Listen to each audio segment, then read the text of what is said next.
नमस्कार दोस्तों, आप सभी का लॉ सीखो के दैनिक समाचार विश्लेषण में। तो चलिए आज के आर्टिकल्स देखते हैं। आज का जो पहला आर्टिकल है वो हाल ही में बने हुए नए नए गणतंत्र बारबाडोस के बारे में है। रिपब्लिक ऑफ बारबाडोस बन चुका है। ये बारबाडोस से पहले यूके के क्राउन के अंडर होता था यहाँ पे, अब ये रिपब्लिक बन गया अब रिपब्लिक देश एक बन गया है, गणतंत्र देश एक बन गया है। तो इसी बारे में हम इस आर्टिकल में बात करेंगे।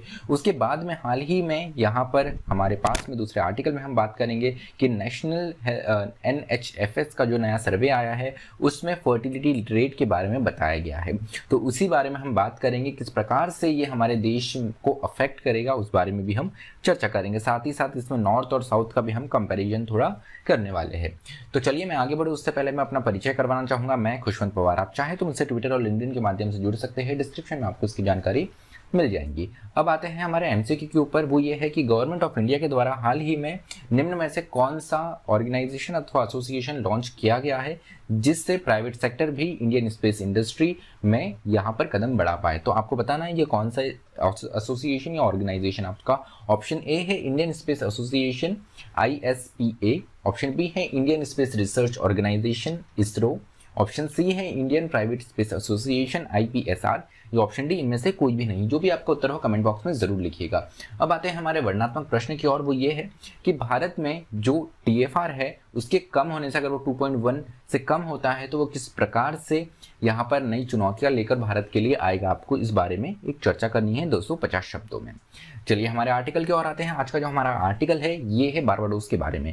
बारबाडोस नया नवेला रिपब्लिक बन चुका है, नया नवेला गणतंत्र बन चुका है। ये ब्रिटिश की कॉलोनी हुआ करती थी, इंग्लैंड की कॉलोनी हुआ करती थी। आज से करीब 396 साल पहले यहाँ पे ब्रिटिश ने अपनी कॉलोनी बसाई थी और उसी के बाद में ये ब्रिटेन के अधीनस्थ हो गया था, इंग्लैंड के अधीनस्थ हो गया था, ब्रिटानिया हुकूमत के अधीनस्थ हो गया था। लेकिन हाल ही में ट्यूसडे के दिन, मंगलवार के दिन यहाँ पे डेमे सेंड्रा प्रुनेला मैसोन ये पहली यहाँ पर प्रेसिडेंट बनी।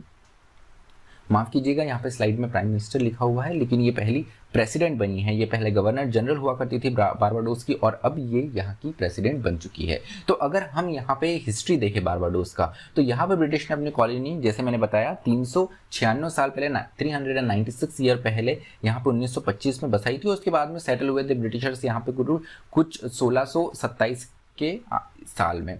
और उसके बाद में यहाँ पर काफ़ी लंबे समय तक यहाँ पे ब्रिटिश का करीब 400 साल यहाँ पे ब्रिटिश सरकार ने अपनी हुकूमत यहाँ पे रखी। और उसके बाद में द्वितीय विश्व युद्ध के बाद में जब ब्रिटिश सरकार के लिए यहाँ पे अपनी कॉलोनीज में सर्वाइव करना कठिन हो गया क्योंकि इनकी आर्थिक हालत काफ़ी ख़राब हो गई थी, उसके बाद में धीरे धीरे सारी कॉलोनीज को इन्होंने स्वतंत्र करना शुरू कर दिया। और उसी के बाद में उसी क्रम में यहाँ पे 1966 में 30 नवंबर 1966 में बारबाडोस को यहाँ पे ब्रिटानिया हुकूमत से आज़ादी मिली। लेकिन आज़ादी तो इन्हें मिल चुकी थी, लेकिन इसके बावजूद ये मिनी इंग्लैंड कहलाता था। और एक और महत्वपूर्ण बात ये थी कि अभी भी यहाँ का जो राष्ट्राध्यक्ष था वो क्वीन ही थी। मतलब यहाँ पे ब्रिटिश क्राउन जो है वो स्टिल यहाँ पर हेड ऑफ द स्टेट बना हुआ था। भले ही ये स्वतंत्र हो गया था लेकिन ये रिपब्लिक नहीं था। रिपब्लिक अर्थात गणतंत्र, गणतंत्र वो होता है जहाँ पे राष्ट्राध्यक्ष लोगों द्वारा सीधे चुना जाता है या लोगों के प्रतिनिधि जो होते हैं उनके द्वारा चुना जाता है। जैसे भारत का अगर उदाहरण ले तो भारत में जो हमारे राष्ट्राध्यक्ष है अर्थात राष्ट्रपति है, ये हमारे रिप्रेजेंटेटिव MLA और MPs के द्वारा चुने जाते हैं। US में अगर हम बात करें वो भी रिपब्लिक है, वहाँ पे राष्ट्राध्यक्ष अर्थात राष्ट्रपति जो है वो सीधे लोगों द्वारा चुना जाता है। तो बारबाडोस में ये स्थिति नहीं थी, यहाँ पे जो हेड ऑफ द स्टेट है ये क्वीन थी। तो इसी एक चीज़ को यहाँ पे बदला है और वो इसके बाद में ही यहाँ पे हेरिडेटरी, जब राष्ट्राध्यक्ष आपके रहते हैं तो हेरिडेटरी मतलब यहाँ पे वंशानुगत जब आपके राष्ट्राध्यक्ष रहते हैं या राष्ट्रपति रहते हैं तो उसे यहाँ पर रिपब्लिक देश नहीं माना जाता। जब राष्ट्राध्यक्ष यहाँ पे लोगों द्वारा चुने जाते हैं डायरेक्टली या इनडायरेक्टली तो उसे रिपब्लिक माना जाता है।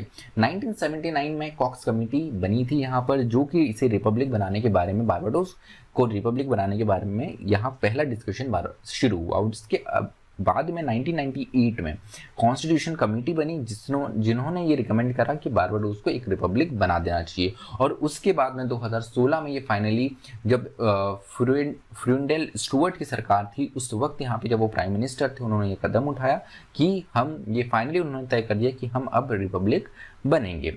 तो उसके बाद में क्या बदलाव आए हैं वो हम देख लेते हैं। तो नवंबर 30 के दिन में इंडिपेंडेंस डे होता है बारबाडोस का।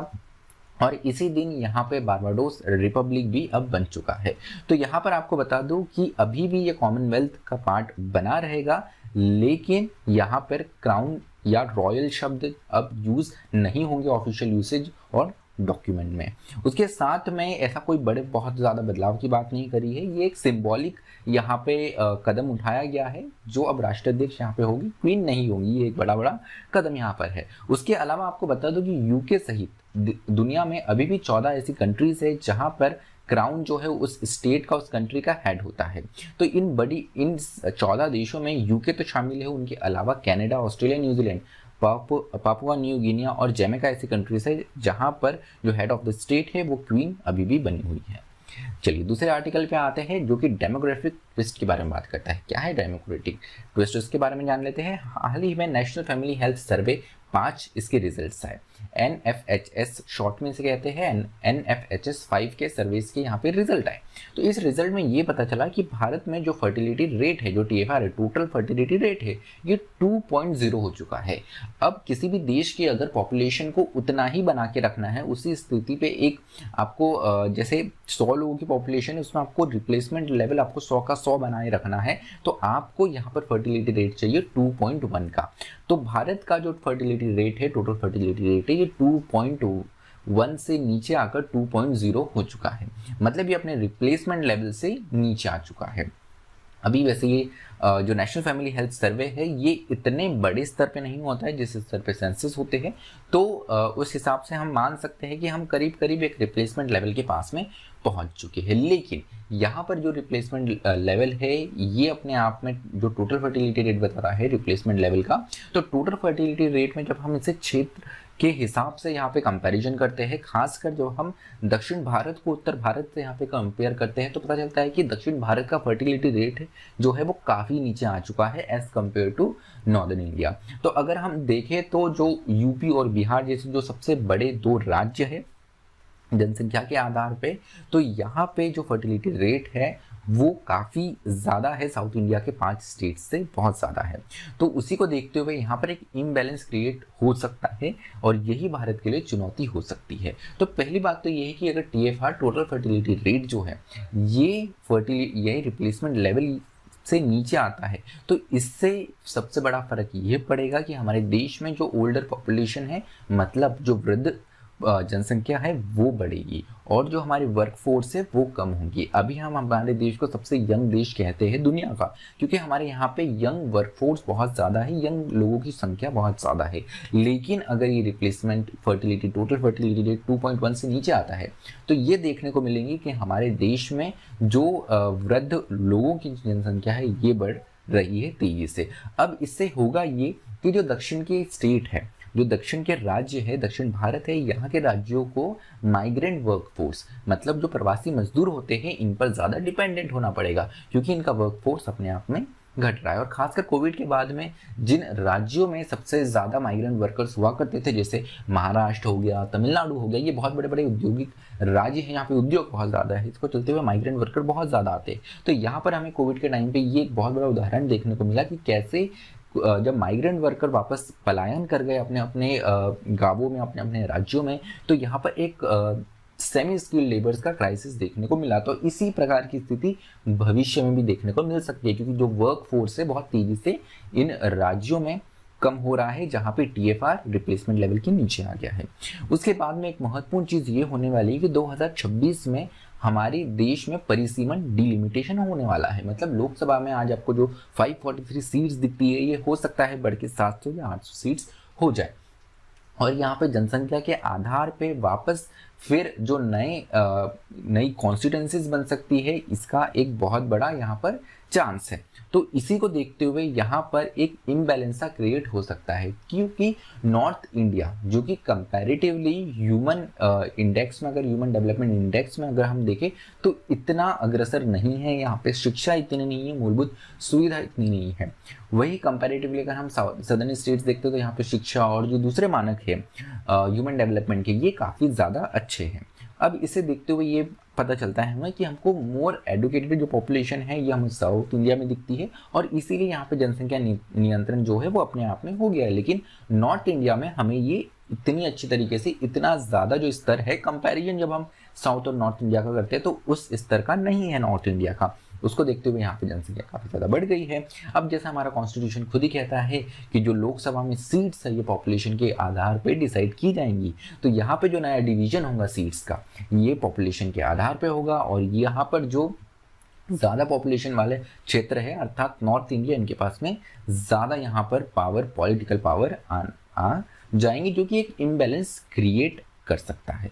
तो यहाँ पर उसके अलावा साउथ में केवल पॉलिटिकल पावर ही नहीं जाने वाली है, इनका वर्कफोर्स जो है ये भी अपने आप में काफ़ी ज़्यादा कम होते जा रहा है, जो कि इकोनॉमिक एक्सपेंशन के लिए नेगेटिव, नकारात्मक साबित हो सकता है। तो ये एक मोटी मोटी चर्चा थी नेशनल फैमिली हेल्थ सर्वे 5 के बारे में, और यहाँ पर जो टोटल फर्टिलिटी रेट आया था उसके बारे में। एक बहुत बड़ा लेसन है यहाँ पर अगर हम देखें तो चीन में जैसे 1 चाइल्ड पॉलिसी आई, फिर उसके बाद में 2 चाइल्ड पॉलिसी आई, फिर 2 चाइल्ड पॉलिसी को भी इस वर्ष हटा दिया गया, क्योंकि यहाँ पे टोटल फर्टिलिटी रेट जो है इनका कई राज्यों में, इनके कई प्रोविंस में, कई प्रांतों में वो 2.0 के नीचे आ चुका था, जिसके कारण वृद्ध पॉपुलेशन इनकी बढ़ती जा रही थी और उसके बाद में इन्हें ये कदम उठाना पड़ा।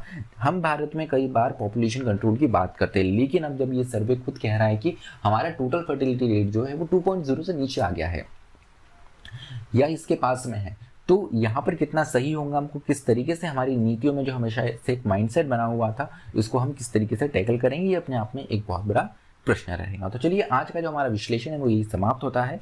आप हमसे इंस्टाग्राम और टेलीग्राम के माध्यम से जुड़ सकते हैं, डिस्क्रिप्शन में आपको इसकी जानकारी मिल जाएंगी। अधिक जानकारी के लिए आप लॉसिको की वेबसाइट www.lawsico.com भी विजिट कर सकते हैं। मुझे सुनने के लिए आप सभी का धन्यवाद। Thank you. Stay tuned to law.